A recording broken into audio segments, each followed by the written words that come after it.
Chicken ಮಾಡುವ ವಿಧಾನ ನೋಡೋಣ ಬನ್ನಿ. ಒಂದು ದಪ್ಪ ಈರುಳ್ಳಿ, 4 ಮೆಣಸಿನ್ಕಾಯಿ, ಒಂದು ಸ್ವಲ್ಪ ಕರಿಬೇವು, ಒಂದು ಶುಂಠಿ ಬೆಳ್ಳುಳ್ಳಿ ಪೇಸ್ಟು, 3 ಟೊಮೊಟೊ ಪೇಸ್ಟು, ಶುಂಠಿ ಬೆಳ್ಳುಳ್ಳಿ ಪುದೀನ ಕೊತ್ತಂಬರಿ ಹಾಕ್ಕೊಂಡಿರೋ ಪೇಸ್ಟು, ಸಾಂಬಾರು ಪುಡಿ, ಎಣ್ಣೆ, ಉಪ್ಪು, ಪೆಪ್ಪರ್ ಪೌಡ್ರು, 1 kg ಚಿಕನ್.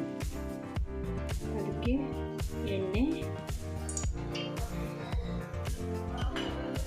ಎಣ್ಣೆ ಕಾದ ಮೇಲೆ ಈರುಳ್ಳಿ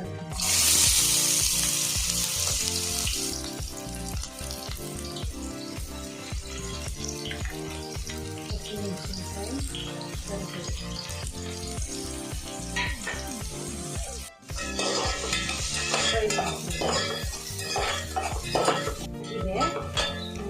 ಶುಂಠಿ ಬೆಳ್ಳುಳ್ಳಿ ಪೇಸ್ಟ್ ಹಾಕ್ತಿದ್ದೀನಿ.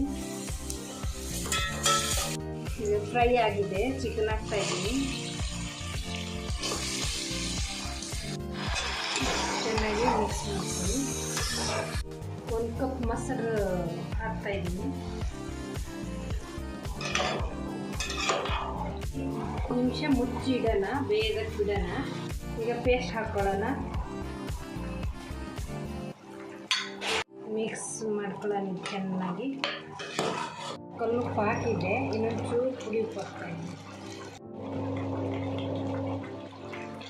1 ಲೋಟ ನೀರು, 1 ಸ್ಪೂನ್ ಪೆಪ್ಪರ್ ಪೌಡ್ರ್ ಹಾಕ್ಕೊಳ್ಳೋಣ. ಒಂದು 5 ನಿಮಿಷ ಬೇಯಿಸ್ಕೊಳ್ಳೋಣ. ದೋಸೆ ಜೊತೆ ಚಿಕನ್ ಗ್ರೇವಿ ರೆಡಿಯಾಗಿದೆ. ಪಕ್ಕದಲ್ಲಿ ಸಲಾಡು ಸೂಪರಾಗಿದೆ. ಮಾಡಿ ತಿಂದು ನೋಡಿ.